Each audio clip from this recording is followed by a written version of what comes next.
I really don't care how sexist this sounds right now, but the hags on The View really are the dumbest collection of women on the planet. Apparently, the only prerequisite to be able to be a host on The View is to be intellectually stupid, unquestioning, just sit there and read the talking points that are handed to you either by the corporate media or the administration that you happen to particularly agree with politically.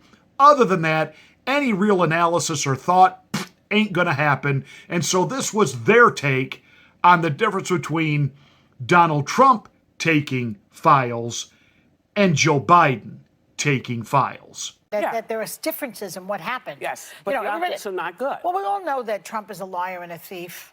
You know? We know that. So it's not that big a jump to say that he obstructed and he lied. We don't think that Biden is a liar and a thief, so we give him the benefit of the doubt. That's partly what's going on. And there it is. We like Joe, we don't like Trump. It's really no more complicated than that.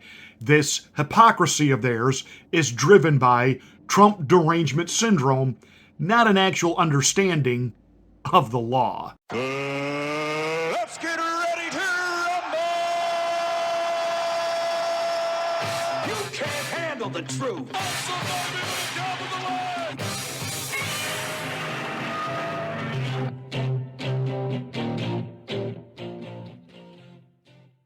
Well, there she was in all of her ignorant, unintellectual glory, joy, not a babe heart, weighing in and basically saying, Look, Trump is a con man and a liar, so he obviously did it. And Joe Biden is just wonderful, and he would never do anything like that.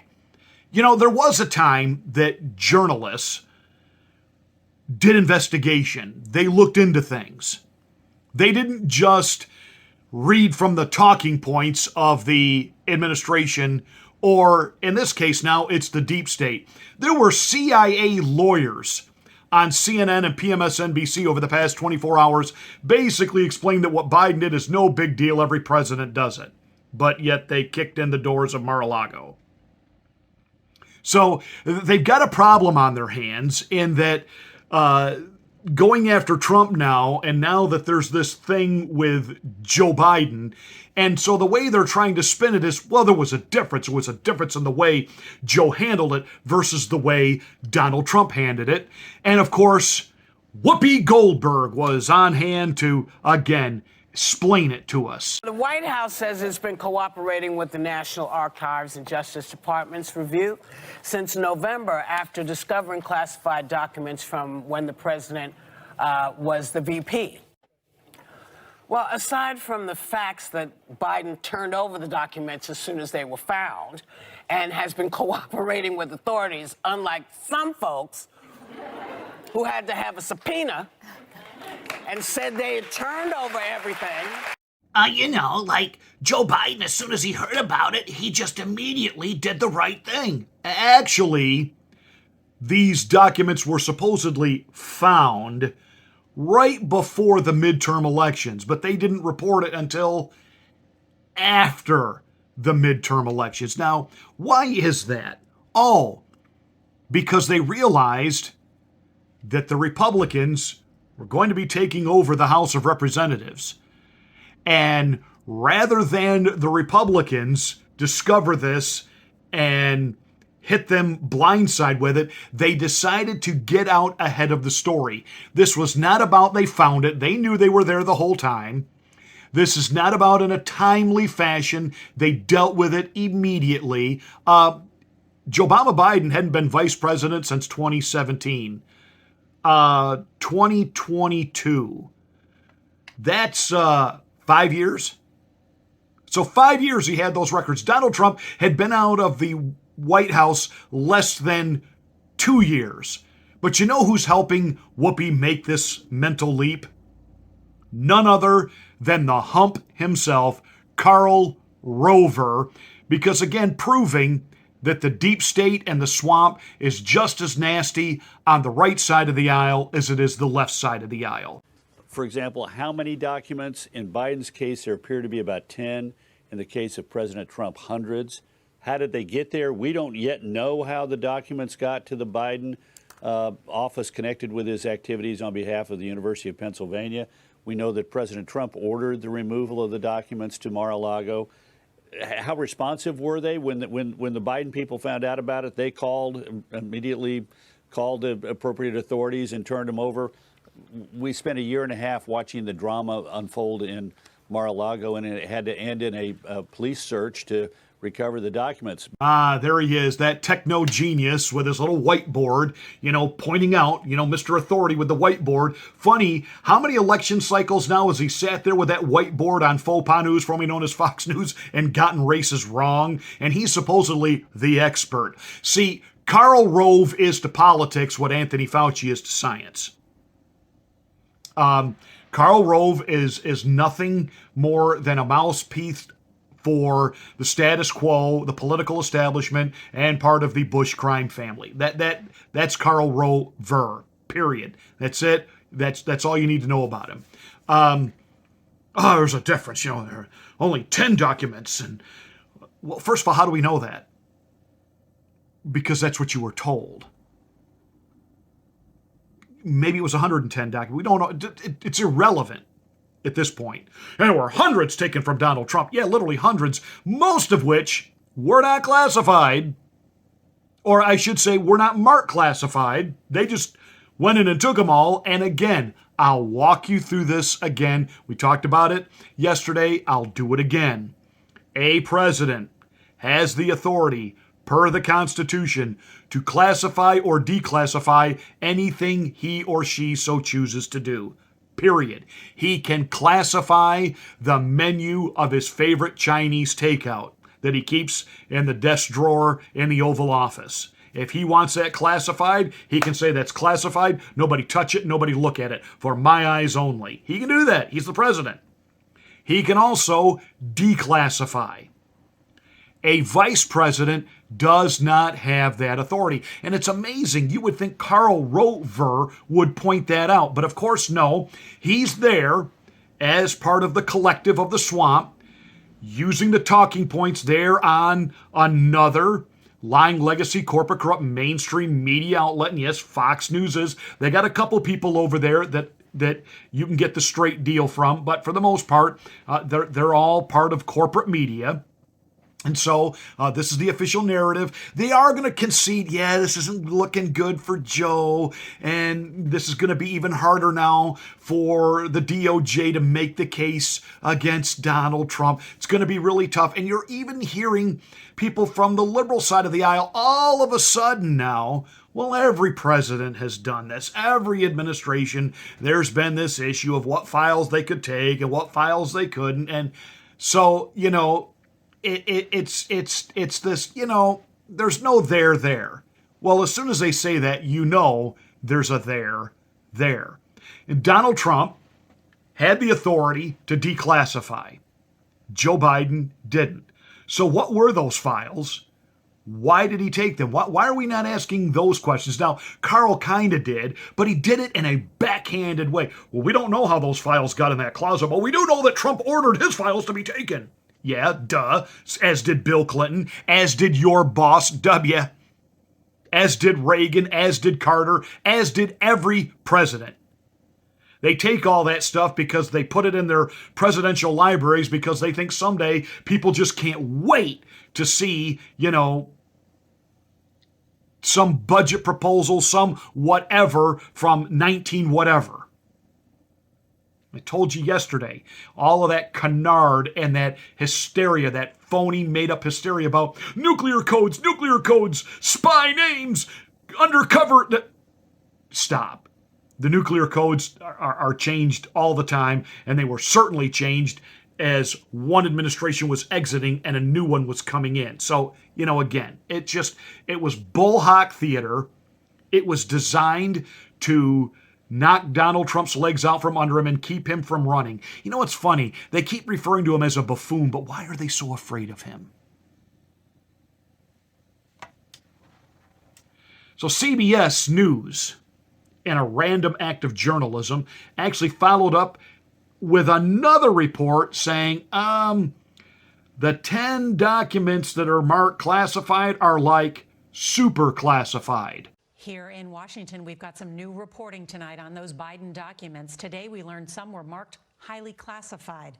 Republican lawmakers are now demanding answers after CBS News first reported that roughly 10 documents with classification markings were found at an office that Biden once used. These are what we call skiff documents. And by that, I mean this.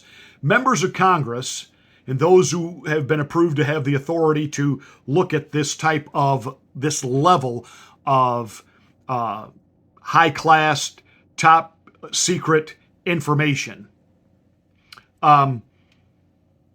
they have to go to a specially secured room, a skiff room. And they can't take their phones with them. They can't take a camera with them. They can't take any type of recording device with them. They can go in that room and, under very watchful eye and security cameras, they can look at the documents and then they leave. Joe Biden had those documents in a filing cabinet, in a closet, in an empty office building. Huh? And yet, Joe Biden, why he admonished Donald Trump how irresponsible it was of him to have top secret classified documents. Yeah, under the watchful eye of his Secret Service detail. What type of security was in place with these documents? Biden is now finally saying he's broken his radio silence. He didn't even know he had them. It sounds an awful lot like Hillary does. I don't recall. I don't remember. I don't recall. He didn't even know he had them. Of course he knew he had them. And you know who broke this down? You know who actually did the journalism on this to find out what the documents are? Was none other than Jesse Waters, one of two voices at Fox News, Jesse and Tucker. Jesse Waters broke it down. I just want to take this slowly. So intelligence reports dealing with Ukraine, Britain, and Iran. And these were taken out right when he was leaving the vice presidency. So Ukraine, what he's trying to hide from the incoming Trump administration, obviously. The British intelligence document's interesting because this was the whole Christopher Steele deal with the Russia collusion. And Iran, what was Donald Trump going to do with Iran? He was going to nuke the nuke deal.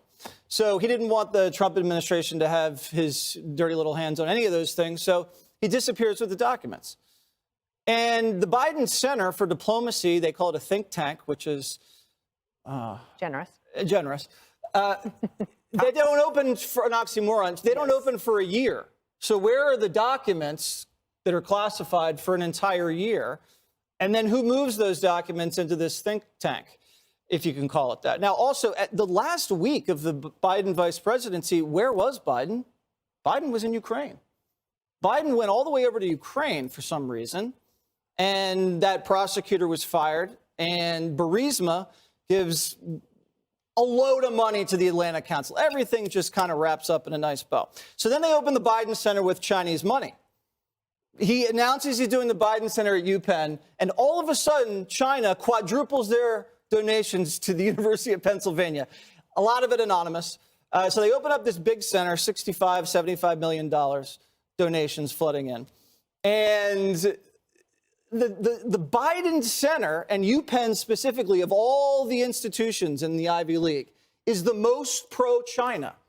It has the biggest relationship with the Chinese, and their mantra is basically like, we can't decouple from China. China's great.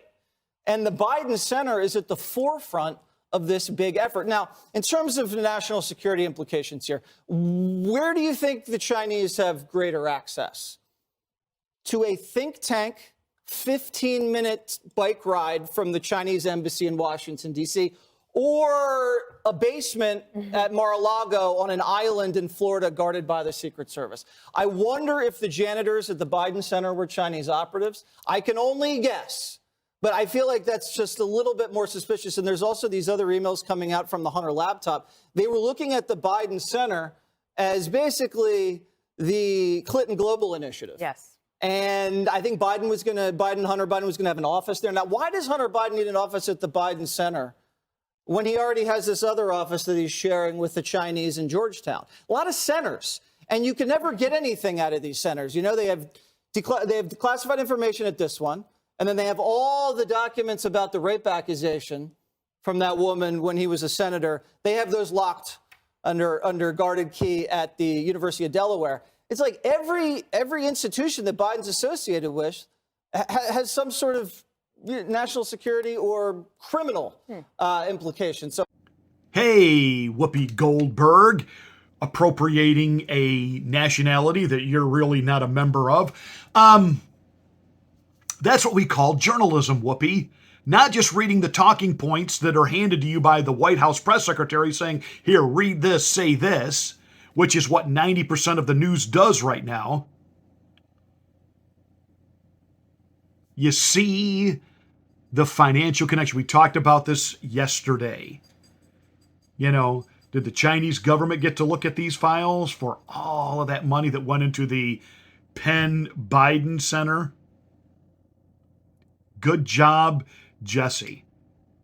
So all of these documents that were highly classified, even CBS News saying highly classified, meaning they need to be only viewed in a skiff room, are just found in a closet. Well, Joe, what do you think about that? Saw the photograph of the top secret documents laid out on the floor at Mar-a-Lago. What did you think to yourself? How that could possibly happen. How anyone could be that irresponsible. Well, on the one hand, we agree that was highly irresponsible. On the other hand, unlike Joy Not a Babe Heart, who absolutely no man in this country ever thinks about, Joe, we don't give you the benefit of the doubt because we know you're a liar. In fact, Washington knows you're a liar. You have been considered a joke on Capitol Hill since day one. That you're a liar and you're kind of stupid. You have been placed where you are, not because you got elected and not because of your great political savvy. You are an empty suit and a stooge, and the puppet masters can pull your strings and control you. That's the only reason you're there. You took those files on purpose, not wanting the Trump administration to know what you had been up to, so that the American people didn't know what you were up to. And certainly, the Democratic Congress was never, ever going to look into it. You had to laugh today.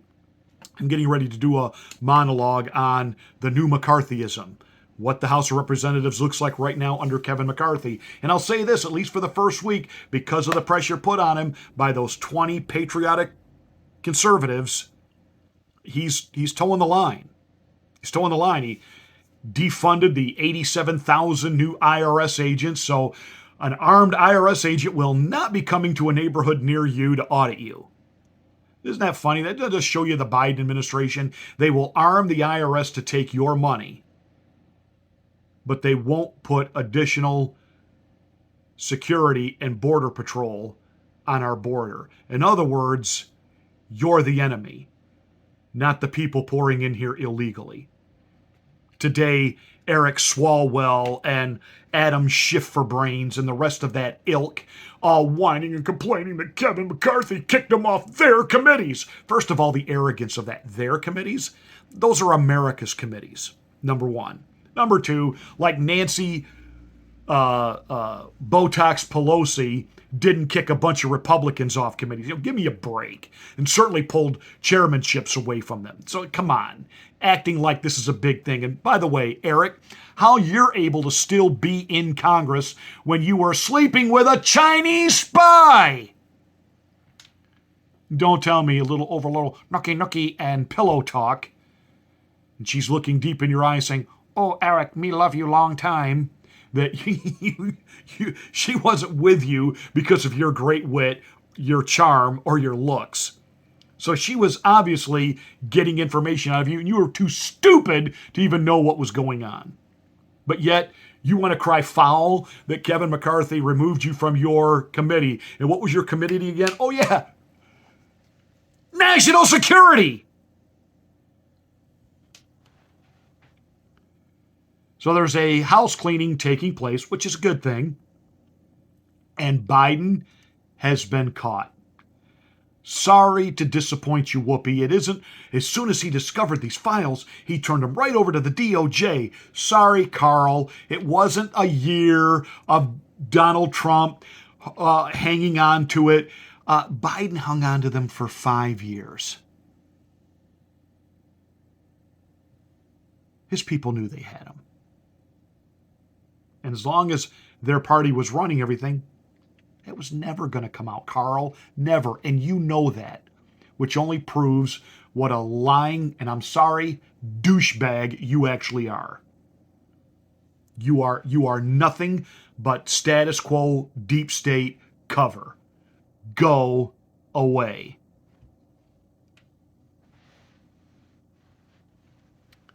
Now, will anything happen to Joe Biden? Of course not. The win from this means Donald Trump gets this victory.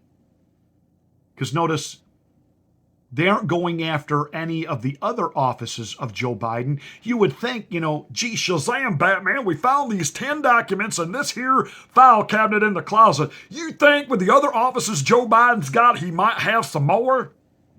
Of course, we're not even going to ask that question, and we're certainly not going to send the FBI there to look. But the FBI kicked in the doors of Mar-a-Lago. Does any of that seem right to you? Yeah, me neither.